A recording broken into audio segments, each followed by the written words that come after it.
Welcome to day 19 of the Gospel according to Child Protection and Safeguarding. How are you today? Do you know where your children are? Do you know what they're doing this very minute? Today we'll be talking about the accountability shield when family, friends, and pillars of influence guard the marriage. And as always, we start with a quote. A marriage without accountability is like a house without smoke detectors. By the time you smell the fire, the children are already choking.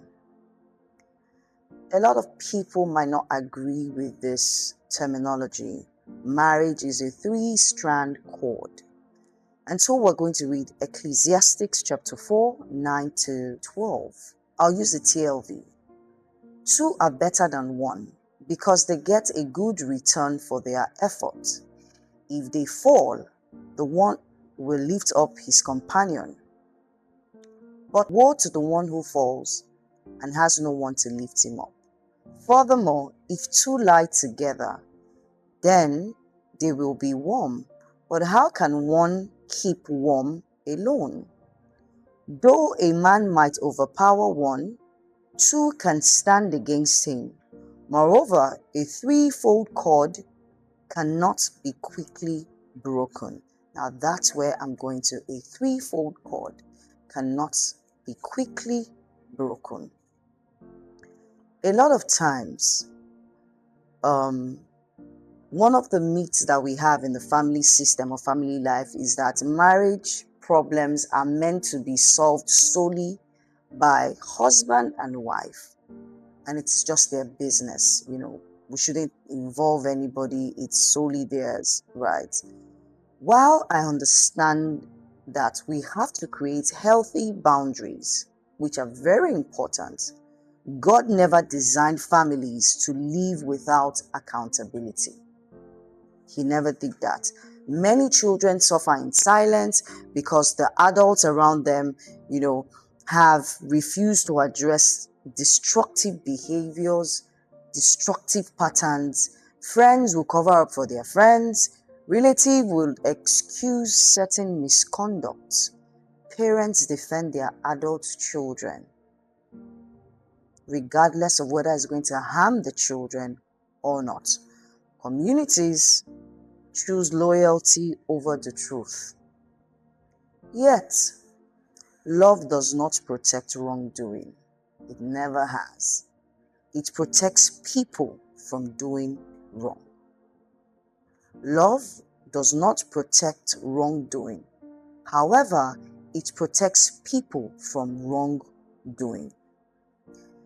Most of the time, a friend will see a husband maltreating or mistreating his wife, and then he will remain silent. Silence does not protect a marriage. Silence does not protect a marriage. Most times I wonder, is it because you're feeding off your friend's plate or his pocket is where you live and that's why you're quiet? Most times, parents who excuse their daughter's harmful behavior towards their husband, you're not protecting the family either. You're causing more harm than good. Siblings who ignore signs of abuse, neglect, addiction, or irresponsibility is not also helping the marriage. You can't keep quiet. Accountability is not condemnation. I know most of the time we don't like feedback as people. We think people are always trying to tell us what to do, how to be. Accountability is not condemnation. Accountability is love. Accountability is being courageous enough to tell the other person the truth. And it is done in love. Evil thrives in secrecy. Abusers, and when there's an extramarital affair or any form of affair, it will thrive in secrecy. But guess what? Accountability kills secrecy. Families should be able to hold each other accountable in the family unit. The father-in-law should correct his son or his daughter. Good example in the Bible is Jethro and Moses, right? Brothers should be able to talk to their brothers. Yes, there's family boundaries. Brothers should talk to their brothers. Your tribe. We often say that you build your villages, you build your community. Your tribe should be able to talk to you when it comes to your marriage. Right? Because the marriage now becomes the family, the community business. Because when you were getting married, it wasn't just the two of you. You called a lot of us to come and witness. Yes, some of us might just be friends who are not so close to you. But the tribe and the community you have built should be able to hold you accountable and say, guy or madam, this thing you're doing or the way you're going is not the way. It's not the way to go. Because your marriage affects your children. Your children, in turn, will affect society. And society has a stake in your marriage. And when I say society or when I say community, I'm referring to the village that you have raised. We all have our roles as individuals. A father to his son. You hold your son accountable for how he treats his wife. You hold him accountable.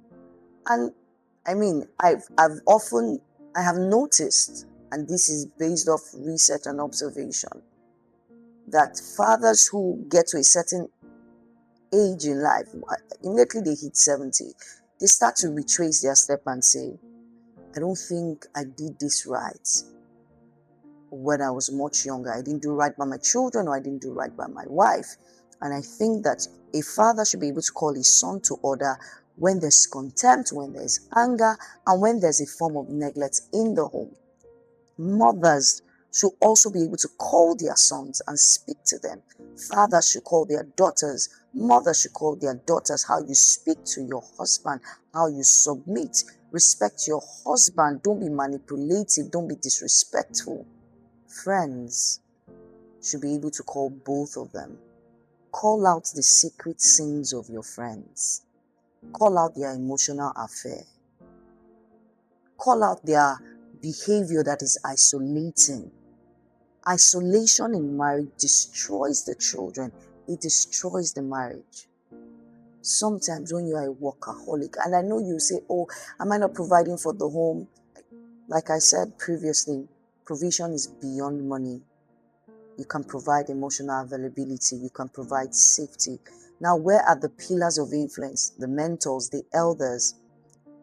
They guide you in decision making and say to you, the way you're going, I don't think that this is nice, especially when you want to carry out decision when it comes to money for your family. Maybe you want to move, discipline. Maybe you are even thinking of a divorce or separation. They guide you and tell you, this is not how to go. Wisdom, when you listen to people, stops impulsive behavior.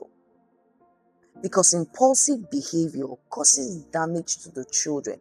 And like we always say, all of this education is for the best interest of the child. Because the child will in turn become an adult. And whatever the child learns here is what they are going to take into adulthood. So, 3 rules for accountability.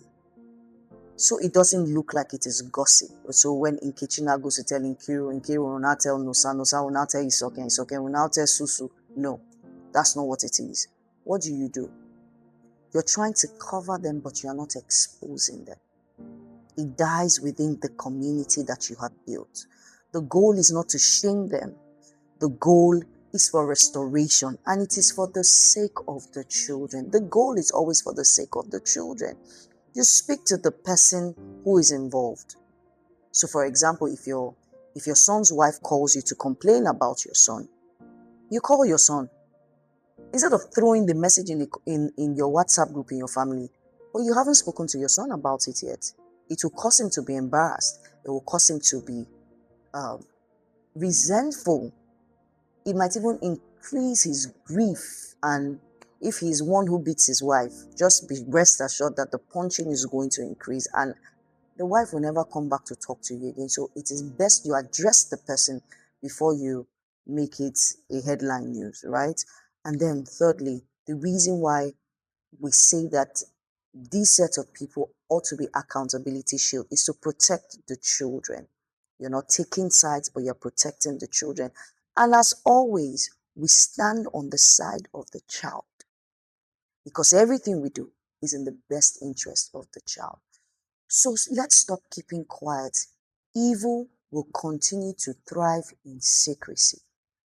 Call out your friends, call out your siblings, call out your sons and daughter, and do it in love.